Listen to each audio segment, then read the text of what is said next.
Hello dear student, my name is doctor Sujita Verma. मैं हूं आपके biology educator and biology mentor. आप सभी का स्वागत है हमारे यूट्यूब चैनल बायोलॉजी सिंप्लेक्स में। यहां पर हम लोग पढ़ने वाले हैं आज रिप्रोडक्टिव हेल्थ। एनसीईआरटी को बहुत अच्छे से हमने यहां पर एक्सप्लेन किया हुआ है और उसका एक समराइज फॉर्म में नोट्स भी बना दिया है। एंड देन इसके बाद हम लोग एनसीईआरटी भी लाइन टू लाइन पढ़ेंगे। तो सबसे पहले आइए इस कॉन्सेप्ट को बहुत अच्छे से समझते हैं। इस कॉन्सेप्ट को समझने के बाद आप एनसीईआरटी को बहुत अच्छे से रीड कर सकते हैं। तो ये चैप्टर काफी छोटा है, लेकिन नीट में यहाँ से 3 से 4 क्वेश्चन पूछे जाते हैं। बोर्ड में भी काफी अच्छे लेवल के क्वेश्चन आते हैं। तो चलिए स्टार्ट करते हैं रिप्रोडक्टिव हेल्थ। तो रिप्रोडक्टिव हेल्थ में हम लोग क्या पढ़ने वाले हैं यहाँ पर कि लाइक जो पॉपुलेशन इतना ज्यादा बढ़ गया है उसके क्या रीजन है एंड पॉपुलेशन को कैसे कंट्रोल किया जा सकता है।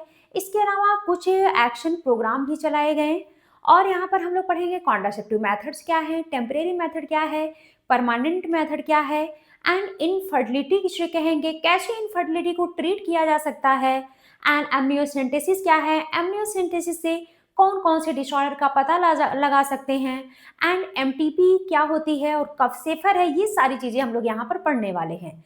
तो चलिए सबसे पहले स्टार्ट करते हैं रिप्रोडक्टिव हेल्थ। रिप्रोडक्टिव हेल्थ की बात करें तो क्या सिर्फ फिजिकल फिटनेस ही रिप्रोडक्टिवली हेल्दी माना जाएगा? तो ऐसा नहीं है। रिप्रोडक्टिवली हेल्दी होने के लिए डब्ल्यूएचओ के अकॉर्डिंग यहाँ पर 4 क्राइटेरिया है। वो 4 क्राइटेरिया क्या क्या है? Like physical, emotional, behavioural and social wellbeing होना चाहिए। वो चारों क्राइटेरिया आपका यहाँ पर लिखा हुआ है। फिजिकल,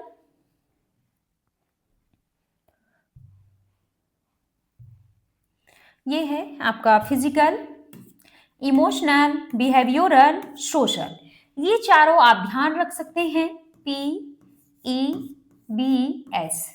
ये चारों क्राइटेरिया को अगर कोई पर्सन फॉलो करेगा तभी उसे हम रिप्रोडक्टिवली हेल्दी कहेंगे। मान लीजिए कोई फिजिकली फिट है लेकिन अपने अड़ोस पड़ोस वालों को पता चल रहा गाली दे रहा है तो उसे फिजिकली हम फिट तो कह सकते हैं बट वो सोशली वेलबीइंग नहीं होगा। वहीं पर मान लो कि कोई पर्सन है, उसके दिमाग में वो फालतू की हेडेक ले रहा, फालतू की टेंशन ले रहा है, तो भी क्या उसे मेंटली क्या कहा जाएगा? अनहेल्दी कहा जाएगा। तो हेल्दी होने के लिए इन चारों क्राइटेरिया को फॉलो करना होगा अकॉर्डिंग टू डब्ल्यूएचओ। चलिए डब्ल्यूएचओ के बारे में थोड़ा सा आपको पता होना चाहिए। डब्ल्यूएचओ का हेडक्वार्टर कहाँ पर है? तो जेनेवा में है। जेनेवा कहाँ पर है? स्विट्जरलैंड में है। तो आइए देखते हैं डब्ल्यूएचओ के according reproductive health means a total well being in all aspect. कौन कौन से एस्पेक्ट में बोल रहा है? Like physical, emotional, behavioural and social wellbeing. इन चारों क्राइटेरिया को आपको ध्यान रखना है पेप्स के नाम से। Physical, emotional, behavioural and social wellbeing. Next हम लोग पढ़ने वाले हैं रिप्रोडक्टिव हेल्थ के क्या प्रॉब्लम्स हैं एंड उन प्रॉब्लम्स को कैसे दूर किया जा सकता है, कौन से प्रोग्राम चलाए गए, ये सारी चीजें यहाँ पर हम लोग डिस्कस करने वाले हैं। तो सबसे पहले यहाँ पर बात करते हैं फैमिली प्लानिंग प्रोग्राम का। जो फैमिली प्लानिंग प्रोग्राम, जो भी प्रोग्राम या एक्शन चलाए गए उसमें पूरे वर्ल्ड में हमारा इंडिया सबसे पहले उन्होंने ही स्टार्ट किया था फैमिली प्लानिंग प्रोग्राम। ये नेशनल लेवल का प्रोग्राम था। सबसे पहले बात करते हैं इनके फर्स्ट प्रोग्राम जिसका नाम है फैमिली प्लानिंग प्रोग्राम। ये कब आया था, कब इनिशिएट हुआ था? तो 1951 में इनिशिएट हुआ था। इसका मेन फोकस किस पे था? पॉपुलेशन के ग्रोथ को कंट्रोल करना। देन इसके बाद एक इम्प्रूव्ड प्रोग्राम आया किसके नाम से? RCH के नाम से, जिसका फुल फॉर्म है reproductive and child health care programmes. ये स्टार्ट हुआ था 1997 में। ये आपका एनसीईआरटी में नहीं दिया हुआ है, लेकिन आपको फैमिली प्लानिंग प्रोग्राम को ध्यान में रखना है। ये कब इनिशिएट हुआ था? 1951 में।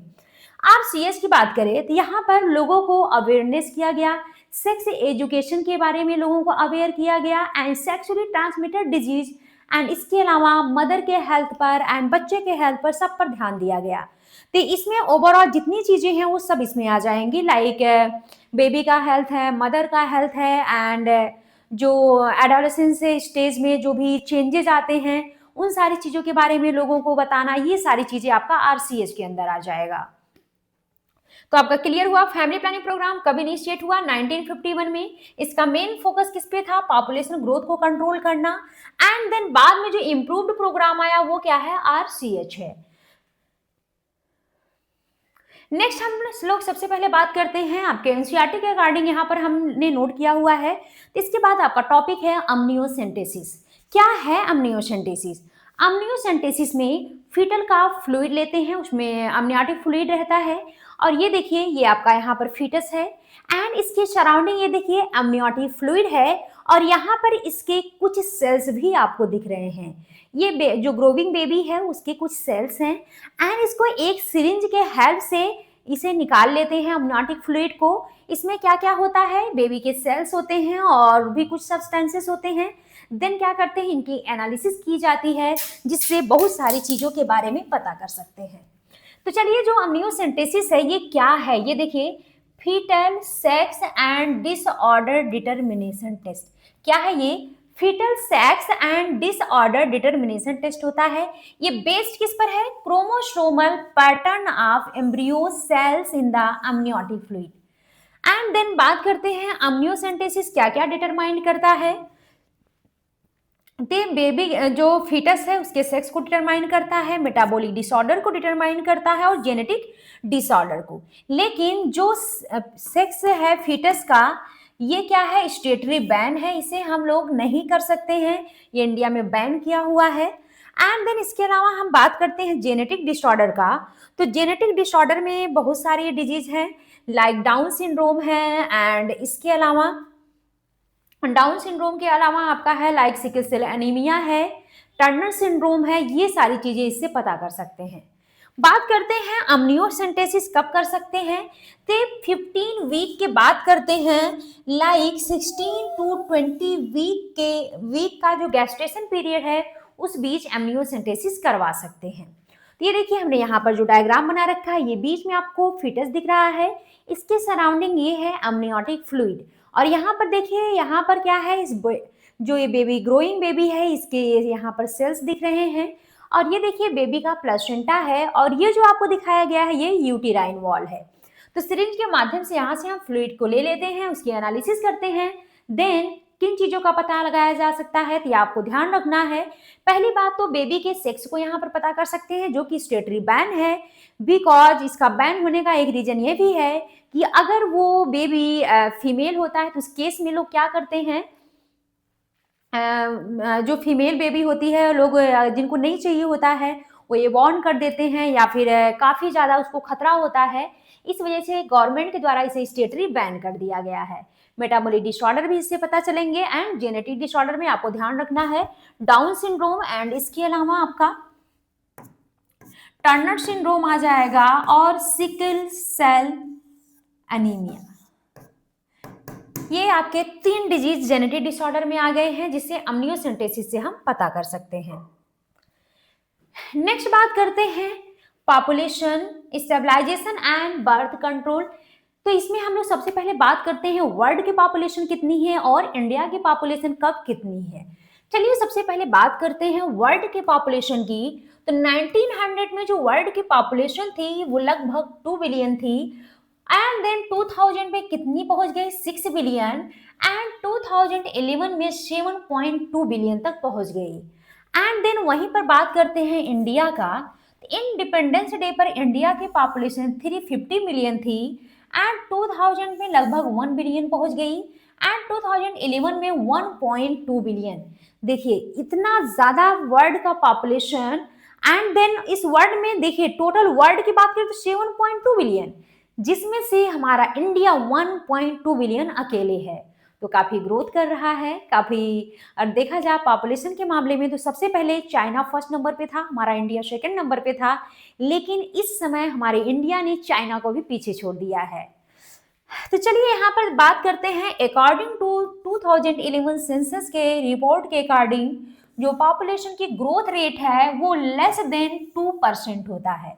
लेस देन 2% की बात करें तो 20 पर 1000 पर ईयर, यहाँ पर ग्रोथ रेट को ईयर के हिसाब से देखेंगे, मीन्स कि 1000 लोगों में से 1000 लोगों की पॉपुलेशन है जिसमें से हर एक साल 20 लोगों का यहाँ पर क्या हो रहा है, ग्रोथ हो रहा है, 20 लोग यहाँ पर बढ़ रहे हैं। तो यहाँ पर एक और हम लिख सकते हैं लाइक 2 पर 100 पर ईयर। आप ये भी लिख सकते हैं। अब वहीं पर बात करते हैं कि जो हमारी पॉपुलेशन इतनी तेजी से घटी है, सॉरी, जो पॉपुलेशन इतनी तेजी से बढ़ी है, उसका मेन रीजन क्या है, क्या कॉज है पॉपुलेशन का इतना तेज बढ़ने का। तो आइए सबसे पहले देखते हैं कि rapid decline of death rate, जो डेथ रेट था वो बहुत तेजी से कम हुआ, जो मैटरनल मोर्टेलिटी रेट है ये भी कम हुआ और इन्फेंट मोर्टेलिटी रेट भी कम हुआ। क्यों कम हुआ? इतनी ज़्यादा फैसिलिटीज़ मिलने लगी, इतनी सारी सुविधाएं मिलने लगी लोगों को, जिसके वजह से जो यहाँ पर रैपिड डिक्लाइन हुआ है डेथ रेट। एंड नेक्स्ट बात करें, रिप्रोड्यूसिबल रेट इंक्रीज हुआ, लोगों का जो रिप्रोड्यूसिबल एज है वो बढ़ गया और डेथ रेट घट गया। यही वजह है पॉपुलेशन का इतना ज़्यादा बढ़ने का।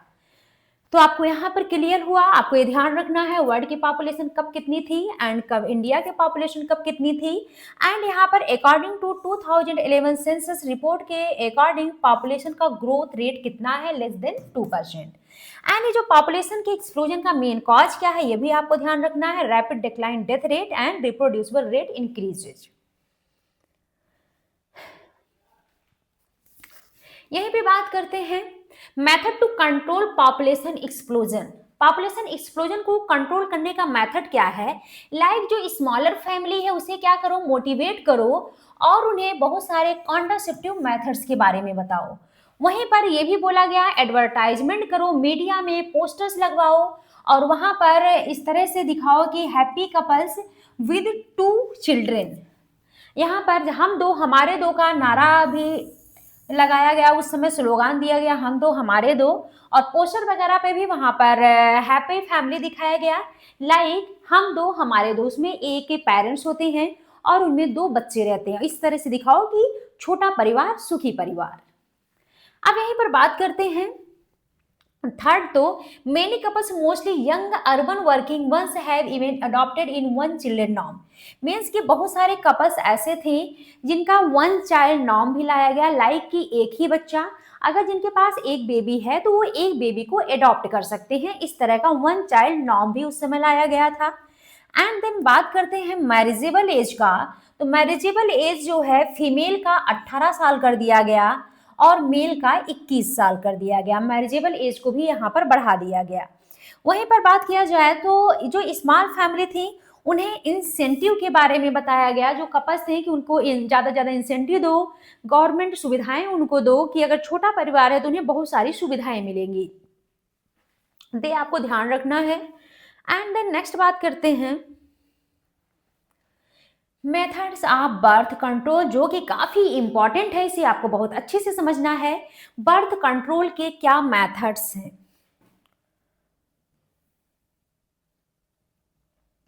यहाँ पर सबसे पहले बात करते हैं what is the contraceptives. Contraceptive क्या है?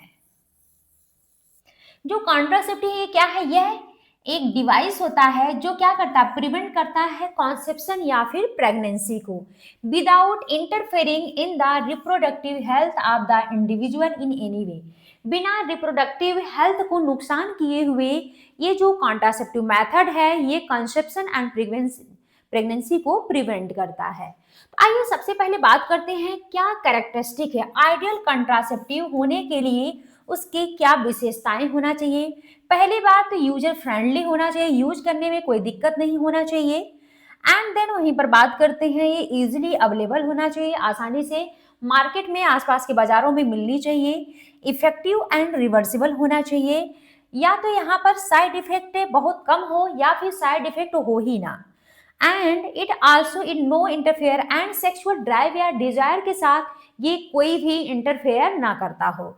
ये आपको ध्यान रखना है कि यूजर फ्रेंडली हो, इजीली अवेलेबल होना चाहिए, इफेक्टिव एंड रिवर्सिबल होना चाहिए, no or least side effect होना चाहिए एंड सेक्सुअल ड्राइव या डिजायर के साथ इंटरफेयर नहीं होना चाहिए। नेक्स्ट बात करते हैं कॉन्ट्रासेप्टिव मेथड्स की। कॉन्ट्रासेप्टिव मेथड की बात करें तो contraceptive methods are of 2 types. Contraceptive method कितने टाइप के हैं? तो 2 टाइप्स के हैं। एक तो होगा परमानेंट मेथड और एक होगा टेम्परेरी मेथड। परमानेंट मेथड को सर्जिकल या स्टेरिलाइजेशन मेथड कहा जाता है। वहीं पर बात करते हैं टेम्परेरी मेथड का, तो उसे स्पेसिंग मेथड भी कहा जाता है। तो आइए सबसे पहले बात करते हैं परमानेंट का, सर्जिकल या स्टेरिलाइजेशन मेथड का। ये क्या करता है, ये गैमीट ट्रांसपोर्ट को ब्लॉक कर देता है, जिसकी वजह से कॉन्सेप्शन नहीं होता है, प्रेगनेंसी नहीं होता है। ये हाईली इफेक्टिव होता है और इसकी रिवर्सिबिलिटी पुअर होती है। अगर एक बार परमानेंट सर्जिकल या स्टेरिलाइजेशन मेथड यूज किया जा चुका, तो अगर आप चाहेंगे कि आपको वापस से बेबी, यहाँ पर अगर आप चाहेंगे आपको और बेबी चाहिए होगा, तो ये जो रिवर्सिबिलिटी है बहुत ही पुअर है। एंड इसमें आपके दो आ जाएंगे, वैसेक्टमी एंड ट्यूबेक्टमी। जो वैसेक्टमी एंड ट्यूबेक्टमी है ये परमानेंट मेथड है, अभी इसको हम लोग डिटेल में देखेंगे। चलिए सबसे पहले बात करते हैं टेम्परेरी या स्पेसिंग मेथड का। टेम्परेरी मेथड कौन कौन सा है, natural, barrier, chemical, hormonal and IUDs, जिसे आप याद कर सकते हैं NBCHI। NBCHI, natural, barrier, chemical, hormonal and iodines। Most common contraceptive method use in India वो है आपका आयोडीज। मोस्ट कॉमन कॉन्ट्रासेप्टिव मेथड जो इंडिया में यूज हो रहा है वो क्या है, आयोडीज है। चलिए सबसे पहले हम लोग परमानेंट मेथड पढ़ते हैं। परमानेंट मेथड की बात करें तो इसमें आपका आ जाएगा वैसेक्टमी एंड ट्यूबेक्टमी। बात करते हैं सबसे पहले वैसेक्टमी का। वैसेक्टमी में क्या करेंगे, यहाँ पर वास डिफरेंस को कट करके बांध देते हैं, cut and tied of vas deferens. And वहीं पर ट्यूबेक्टमी की बात करते हैं तो यहाँ पर फैलोपियन ट्यूब को कट करके बांध देते हैं। देखिए जब वैसेक्टमी किसके में होता है, तो वैसेक्टमी मेल में होगा और ट्यूबेक्टमी फीमेल में होता है। तो मेल में वॉश डिफरेंस को कट करके बांध देते हैं, तो यहाँ पर फिर भी क्या स्पर्मेटोजेनेसिस की प्रोसेस होती है, तो स्पर्मेटोजेनेसिस की प्रोसेस होती है, लेकिन सीमन में स्पर्म नहीं होते हैं।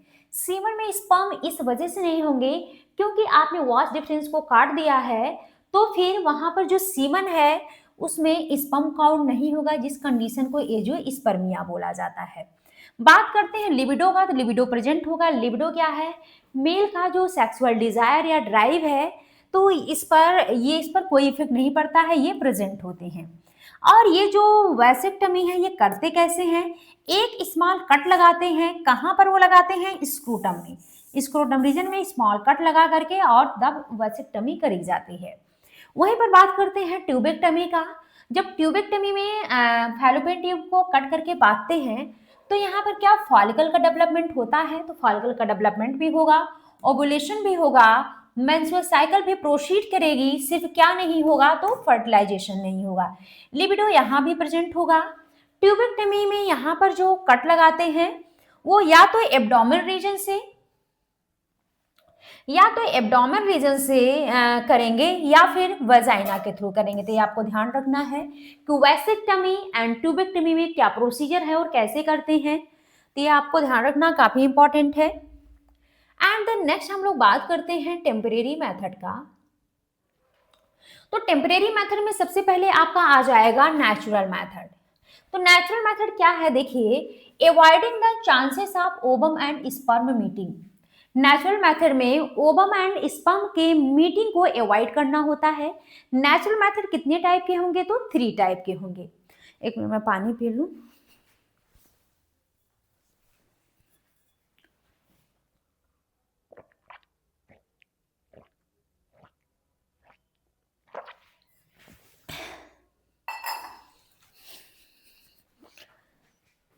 हाँ, तो बात करते हैं नेचुरल का।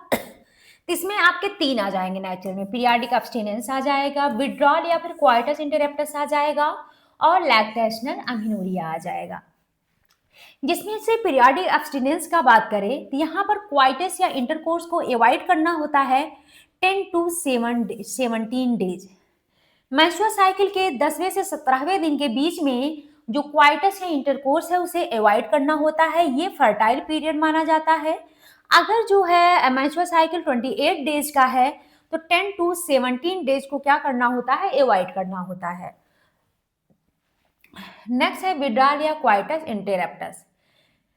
यहाँ पर जो मेल पार्टनर होता है, male partner withdraw his penis from the vagina just before ejaculation. यहाँ पर इजैकुलेशन को या फिर इंसेमिनेशन को अवॉइड करना होता है। वहीं पर बात करते हैं लैक्टेशनल अमीनोरिया का, तो ये वैलिड कब तक होता है? 6 मंथ तक वैलिड होता है। यहाँ पर प्रोलैक्टिन का बढ़ा हुआ लेवल, जो लैक्टेटिंग फीमेल आप लोग जानते हैं मिल्क फॉर्मेशन में प्रोलैक्टिन हेल्प करती है, तो जो मदर होती है जो फीडिंग करवाती है बच्चे का, उसमें प्रोलैक्टिन का लेवल बढ़ा हुआ होता है।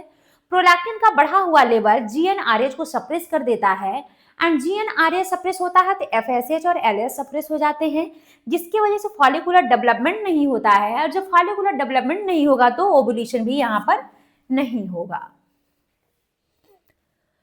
नेक्स्ट बात करते हैं बैरियर मेथड का। यह भी आपका टेम्परेरी मेथड का एक टाइप है। तो बैरियर में ओवम एंड स्पर्म को भी फिजिकली मीटिंग से रोकते हैं, but by the help of barrier. यहाँ पर बैरियर के हेल्प से क्या करेंगे? ओवम एंड स्पर्म के फिजिकली मीटिंग को रोकेंगे। अब बात करते हैं बैरियर मेथड में क्या क्या आ जाएगा। कंडोम आ जाएगा और सर्वाइकल कैप आ जाएगा। जो कंडोम होते हैं वो मेल एंड फीमेल दोनों के लिए अवेलेबल होते हैं। कंडोम थिन रबर या फिर लैटेक्स शीट का बना होता है। मेल कंडोम की बात करें तो ये पेनिस को कवर करता है, और फीमेल कंडोम की बात करें तो ये सर्विक्स एंड वजाइना को कवर करती है। यहीं पर बात करते हैं मेल एंड फीमेल कंडोम का, तो ये नॉन रीयूजेबल होते हैं। जबकि वहीं पर बात करते हैं सर्वाइकल कैप, वॉल्ट और डायाफ्राम, ये अवेलेबल होता है ओनली फीमेल के लिए, और ये फीमेल में सर्विक्स को कवर करती है और ये रीयूजेबल होती है, ये भी आपको ध्यान रखना है। अब हम नेक्स्ट बात करते हैं आईओडीज का। ये भी आपका टेम्परेरी मेथड का ही एक टाइप है। या तो इंट्रा यूटेराइन डिवाइसेस कर सकते हैं, या फिर आईयूसीडीज बोलते हैं, इंट्रा यूटेराइन कॉन्ट्रासेप्टिव डिवाइसेस। इसमें जो इंट्रा यूटेराइन डिवाइसेस है, इसका सभी में जो कॉमन फंक्शन है वो है फाइगोसाइटोसिस। इंट्रा यूटेराइन की बात करें तो इसमें एक नॉन मेडिकेटेड होते हैं, एक कॉपर रिलीजिंग होगा और एक हार्मोन रिलीजिंग होता है। ये 3 टाइप्स हैं आयोडीज के। सबसे पहले नॉन मेडिकेटेड की बात करते हैं तो इसका एग्जांपल लिपेज लूप होता है। कॉपर रिलीजिंग की बात करें तो यहाँ पर कॉपर +2 आयन के फॉर्म में रिलीज होता है, एंड ये स्पर्म के मोटी। हाँ, एक बात और आपको ध्यान रखना है, इनके फंक्शन अलग अलग। पहली बात तो फाइगोसाइटोसिस सारे में होगा, चाहे वो कॉपर रिलीजिंग हो चाहे वो हार्मोन रिलीजिंग हो। यहाँ पर जो कॉपर है वो रिलीज होता है कॉपर +2 के फॉर्म में। ये इसके अलावा देखो इसका भी काम क्या होगा, फाइगोसाइटोसिस। दूसरा, ये स्पर्म के मोटिलिटी को सप्रेस कर देता है, और फर्टिलाइजिंग कैपेसिटी जो है स्पर्म की वो क्या होगा यहाँ पर, उसे कम कर देता है। एंड इसके अलावा हम बात करते हैं इससे एग्जाम्पल का, तो copper T, copper 7 and Multiload 375 होता है। तो इसके 3 फंक्शन आपको ध्यान रखना है कॉपर रिलीजिंग का। पहली बात, ये स्पर्म के मोटिलिटी को सप्रेस करता है। दूसरी बात, फेगोसाइटोसिस तो ये करता ही करता है, और ये स्पर्म के कैपेसिटी, फर्टिलाइजिंग कैपेसिटी को भी ये क्या करता है, स्लो कर देता है। हमारी नेक्स्ट आयोडीज है हार्मोन रिलीजिंग। जो हार्मोन रिलीजिंग है ये यूटेरस को अनसुटेबल बनाती है इम्प्लांटेशन के लिए, और सर्विक्स को हॉस्टाइल बनाती है स्पर्म के लिए। सर्विक्स जो सर्वाइकल म्यूकस है ये उसको थिक कर देती है। एग्जाम्पल इसका प्रोजेस्टाजर्ट और LNG-20। काफी इंपॉर्टेंट है, इसे ध्यान रखिएगा। हार्मोन रिलीजिंग में फाइगोसाइटोसिस हार्मोन रिलीजिंग के भी फंक्शन में आ जाएगा, और कॉपर रिलीजिंग के भी फंक्शन में आ जाएगा ये। नेक्स्ट बात करते हैं हार्मोनल कॉन्ट्रासेप्टिव मेथड का। हार्मोनल कॉन्ट्रासेप्टिव मेथड भी आपका टेम्परेरी मेथड है, या ये भी एक तो इंजेक्टेबल होगा, एक तो नार प्लांट होगा, और एक पिल्स या ओरल कॉन्ट्रासेप्टिव पिल्स होते हैं। इंजेक्टेबल की बात करते हैं तो यहाँ पर जो हार्मोन होते हैं वो इंजेक्शन के फॉर्म में दिए जाते हैं, जिसका एक एग्जाम्पल है डिम्पा, DMPA। इसका फुल फॉर्म क्या होगा, डेपोट मेड्रॉक्सी प्रोजेस्टेरॉन एसीटेट। वैलिडिटी इसकी 3 मंथ होती है। वहीं पर नार प्लांट की बात करते हैं तो नार प्लांट जो है 6 कैप्सूल होती है हार्मोन की, जिसे अंडर स्किन इम्प्लांट कर दिया जाता है, जिसकी वैलिडिटी कितनी होती है, 5 ईयर होती है। वहीं पर बात करते हैं पिल्स या ओरल कॉन्ट्रासेप्टिव पिल्स का, तो यहाँ पर जो एक तो प्रोजेस्टेरॉन ओनली पिल्स होगा जिसे POP बोलेंगे, और एक एस्ट्रोजन एंड प्रोजेस्टेरॉन का कॉम्बिनेशन होगा। पिल्स में या तो अकेला प्रोजेस्टेरॉन होगा या फिर एस्ट्रोजन एंड प्रोजेस्टेरॉन का कॉम्बिनेशन होगा। यहाँ पर अकेला एस्ट्रोजन नहीं होता है।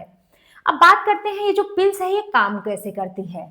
पिल्स हम ले रहे हैं मतलब एस्ट्रोजन एंड प्रोजेस्टेरॉन का लेवल हम बाहर से ले रहे हैं। हमारे बॉडी में एस्ट्रोजन एंड प्रोजेस्टेरॉन का लेवल बढ़ा हुआ होगा जो कि जीएनआरएच को सप्रेस कर देगा एंड देन एफएसएच और एलएच सप्रेस हो जाएंगे और फॉलिकुलर डेवलपमेंट नहीं होगा और ओवुलेशन नहीं होगा। इसके अलावा ये क्या करता है, ओवुलेशन को भी रोक रहा है, इम्प्लांटेशन को भी प्रिवेंट करता है और सर्वाइकल म्यूकस को भी ये अल्टर कर देता है। तो ये आपको ध्यान रखना है, काफी इंपॉर्टेंट है।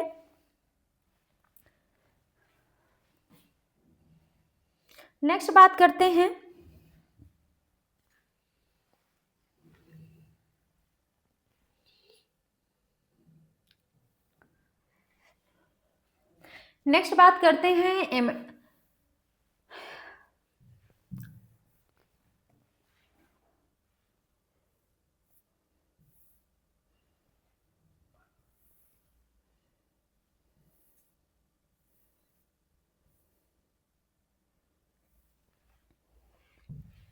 हाँ, यहाँ पर एक और है, आपको ध्यान देना है कि पिल्स में एक तो डेली पिल्स होता है और एक वीकली पिल्स होते हैं।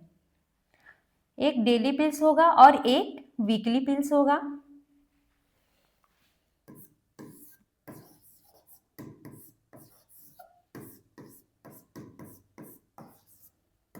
एक तो डेली पिल्स होता है और एक वीकली पिल्स होगा।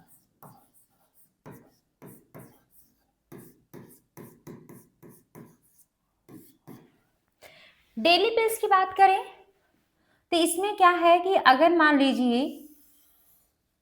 इसमें आपका माला डी मालायन आ जाता है, अगर मेंस्ट्रुअल साइकिल 28 डे का है, फर्स्ट टू 28th डे, तो मेंस्ट्रुअल साइकिल के 1 to 5th डे से स्टार्ट करते हैं और लगातार 21 डेज तक लेते हैं। ओवुलेशन होता है 14 को 21st।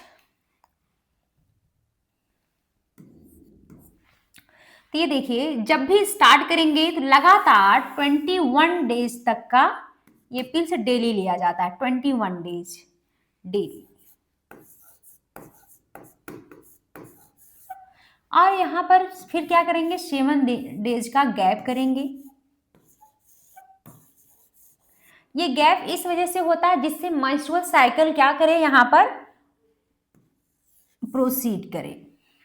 तो जो डेली पिल्स है उसमें आपका माला डी और माला एन आ जाता है, माला डी एंड माला एन आ जाएगा। वहीं पर बात करते हैं वीकली पिल्स का, तो वीकली पिल्स है सहेली, जो सहेली होती है वो वीकली पिल्स है, सहेली।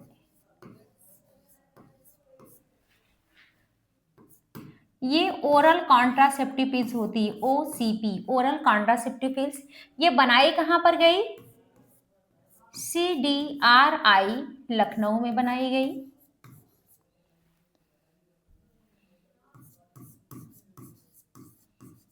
ये नॉन स्टीरॉयडल पिल्स होती है।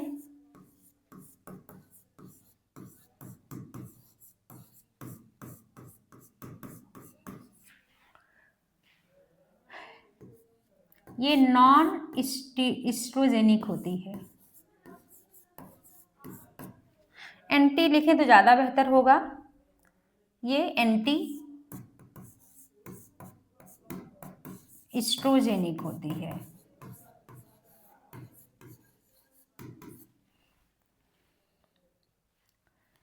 एंड ये प्रिवेंट करती है इम्प्लांटेशन को, प्रिवेंट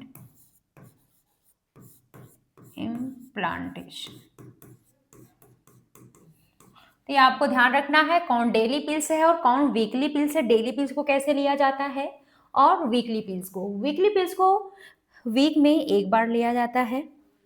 नेक्स्ट बात करते हैं इमरजेंसी कॉन्ट्रासेप्टिव की। जो इमरजेंसी कॉन्ट्रासेप्टिव है ये विद इन 72 आवर्स लिया जाता है। लाइक इसमें या तो सिर्फ प्रोजेस्टेरॉन लेंगे या फिर एस्ट्रोजन एंड प्रोजेस्टेरॉन का कॉम्बिनेशन लेंगे या फिर आयोडीज बोला जाएगा, जो कि इमरजेंसी कॉन्ट्रासेप्टिव पिल है जिसे अनवांटेड 72 भी बोला जाता है। नेक्स्ट बात करते हैं MTP also known as induced abortion. जो ये अगर अनवांटेड प्रेगनेंसी से छुटकारा पाने के लिए एमटीपी किया जाता है। एमटीपी के कंडीशंस क्या होते हैं?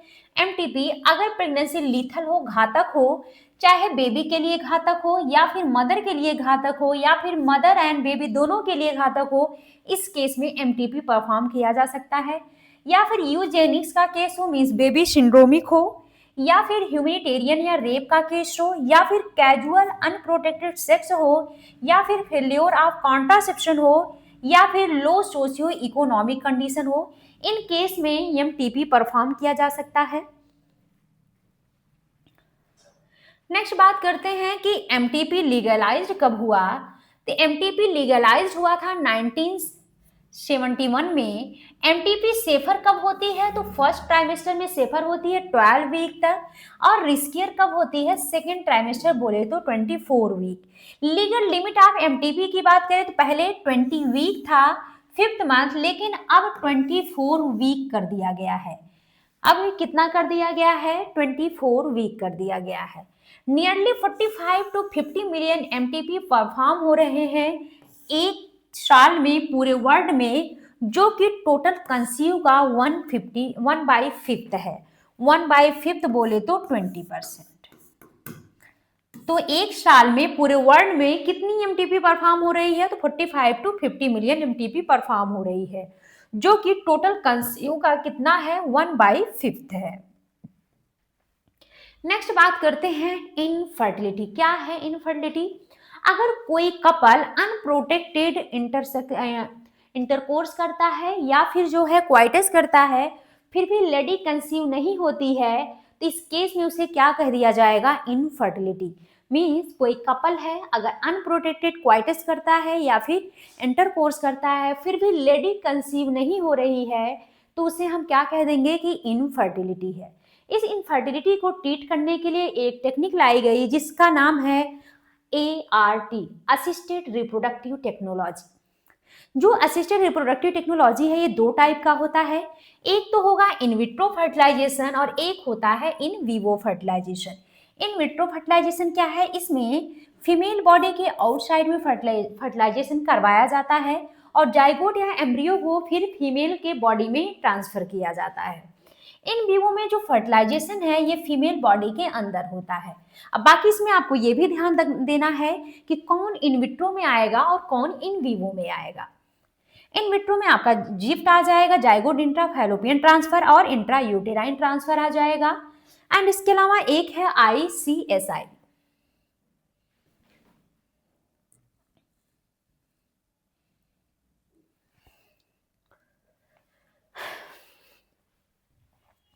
हाँ, और एक एग्जाम्पल और आपको ध्यान रखना है, कौन सा? ICSI, intracytoplasmic sperm injection. ये 3 एग्जाम्पल इन विट्रो का है और इन विवो के भी 3 एग्जाम्पल है। कौन कौन? Gamete intrafallopian transfer, intrauterine transfer and artificial insemination. तो ये आपके इन विवो के होंगे। जाइगोट इंट्राफैलोपियन ट्रांसफर में आपको ध्यान रखना है, zygote or early embryo up to 8 blastomere transfer करते हैं फैलोपियन ट्यूब में। सबसे पहले क्या करेंगे? जो पेरेंट्स हैं उनके बॉडी से ओवम एंड स्पर्म को लेकर के एक टेस्ट ट्यूब में फर्टिलाइजेशन करवाएंगे और वहां पर जाइगोट बनाएंगे और उस जाइगोट को फीमेल की बॉडी में ट्रांसफर किया जाता है। तो आइए देखते हैं जाइगोट इंट्रा में ध्यान रखना है कि जिफ्ट कब कहेंगे? जब जाइगोट या फिर अर्ली एम्ब्रियो बोले तो एम्ब्रियो अप टू 8 ब्लास्टोमियर का ट्रांसफर फैलोपियन ट्यूब में करेंगे तो इसे जाइगोट इंट्रा फैलोपियन ट्रांसफर कहा जाता है। वहीं पर इंट्रायूटेराइन ट्रांसफर की बात करें, अगर embryo more than 8 blastomere transfer करते हैं यूटेरस में तो उसे इंट्रायूटेराइन ट्रांसफर कहा जाता है। इंट्रासाइटोप्लाज्मिक स्पर्म इंजेक्शन क्या है? यहाँ पर फीमेल के बॉडी से ओवम लेते हैं टेस्ट ट्यूब में एंड स्पर्म को डायरेक्ट ओवम के साइटोप्लाज्म में इंजेक्ट करते हैं, इस वजह से इंट्रासाइटोप्लाज्मिक स्पर्म इंजेक्शन कहा जाता है। इन विवो की बात करें तो इसमें गैमेट इंट्रा फैलोपियन ट्रांसफर आ जाएगा, इंट्रा यूटेराइन ट्रांसफर आ जाएगा, सॉरी इंट्रा यूटेराइन इंसेमिनेशन, ये इंट्रा यूटेराइन इंसेमिनेशन है, इंट्रा यूटेराइन इंसेमिनेशन।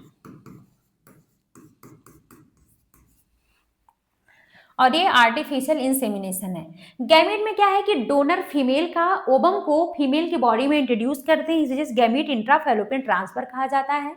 यहाँ पर जो लेडी होती है वो उसमें ओवम प्रोड्यूस करने के लिए अनेबल होती है, उस केस में डोनर फीमेल का यूज यहाँ पर किया जाता है। और लेकिन उसका जो यूटेरस है वो हेल्दी होता है, सिर्फ ओवम प्रोड्यूस में दिक्कत आ रही होती है, तो डोनर फीमेल से ओवम को लेकर फीमेल के बॉडी में इंट्रोड्यूस कर दिया जाता है। ये है gamete intrafallopian transfer. Intrauterine insemination क्या है, इसमें या तो स्पर्म का काउंट कम हो, इस केस में किया जाता है, या फिर जो मेल पार्टनर है वो अनेबल होता है इंसेमिनेशन के लिए, उस केस में ये किया जाता है, जैसे आर्टिफिशियल इंसेमिनेशन और इंट्रा यूटेराइन इंसेमिनेशन। तो आपको ध्यान रखना है कौन इन विट्रो का एग्जाम्पल है और कौन इन विवो का एग्जाम्पल है। इसमें भी बहुत सारा लोगों को कंफ्यूजन आ जाता है, इससे आपको क्लियर रहेगा। जिफ्ट के लिए zygote or early embryo up to 8 blastomere ध्यान रखना है, अगर मोर देन 8 एम्ब्रियो का ब्लास्टोमियर है तो इंट्रायूटेराइन ट्रांसफर कहा जाएगा। अब नेक्स्ट बात करते हैं सेक्सुअली ट्रांसमिटेड डिजीज का। तो सेक्सुअली ट्रांसमिटेड डिजीज या सेक्सुअली ट्रांसमिटेड इन्फेक्शन को और क्या कहा जाता है, इसे वेनेरियल डिजीज या फिर रिप्रोडक्टिव ट्रैक्ट इन्फेक्शन से भी कहा जाता है। यहाँ पर बात करते हैं सबसे पहले, देखिए सेक्सुअली ट्रांसमिटेड डिजीज बैक्टीरियल भी हो सकता है, वायरल भी हो सकता है, एंड इसके अलावा ये फंगल भी हो सकता है। चलिए नेक्स्ट स्टार्ट करते हैं हम लोग सबसे पहले बैक्टीरियल डिजीज का।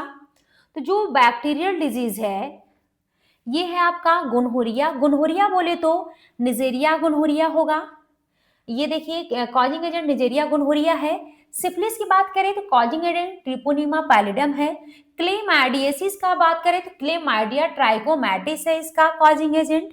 ये आपके 3 डिजीज बैक्टीरिया ध्यान रखना है। आपको वायरल की बात करें तो यहाँ पर 2 डिजीज पढ़ना है, एक तो जेनाइटल हर्पीज और एक जेनाइटल वार्ड्स। जेनाइटल हर्पीज कौन कॉज करता है, हर्पीज सिंप्लेक्स वायरस, और जेनाइटल वार्ड कौन कॉज करता है, ह्यूमन पैपिलोमा वायरस। यहाँ पर एक और डिजीज है ट्राइकोमोनियसिस जो कॉज करता है ट्राइकोमोनास वेजाइनालिस, जो कि एक फंगल डिजीज है। तो ये आपके सेक्सुअली ट्रांसमिटेड इन्फेक्शन है। अब इसमें triple H hepatitis, herpes and HIV को छोड़कर बाकी जितनी भी सेक्सुअली ट्रांसमिटेड डिजीज है, अगर अर्ली स्टेज में पता चल जाए, प्रॉपर ट्रीट किया जाए तो वो डिजीज ठीक हो सकती हैं। लेकिन hepatitis B, genital herpes and HIV ये क्योरेबल नहीं होती हैं। एंड बात करते हैं कि अगर सेक्सुअली ट्रांसमिटेड डिजीज किसी को है तो अर्ली सिम्टम्स क्या क्या आएंगे, जैसे कि इचिंग होगा जेनाइटल रीजन में, फ्लूइड डिस्चार्ज होगा, स्लाइट पेन होगा, स्वेलिंग होगा, ये सब अर्ली स्टेज में आते हैं। एंड इसके अलावा लैटर क्या अगर प्रॉपर इलाज नहीं करवाया गया बाद में क्या कॉम्प्लिकेशंस आ सकते हैं, like pelvic inflammatory disease like PID हो सकती है, एबॉर्शन हो सकता है, स्टिल बर्थ हो सकता है, एक्टोपिक प्रेगनेंसी हो सकती है और इनफर्टिलिटी हो सकती है। तो हमारा ये चैप्टर कंप्लीट हुआ। अब हम लोग नेक्स्ट वीडियो में NCERT line to line read करेंगे। तो हमारे वीडियो को ज़्यादा से ज़्यादा देखने के लिए हमारे चैनल को सब्सक्राइब, लाइक एंड शेयर कीजिए। Thank you.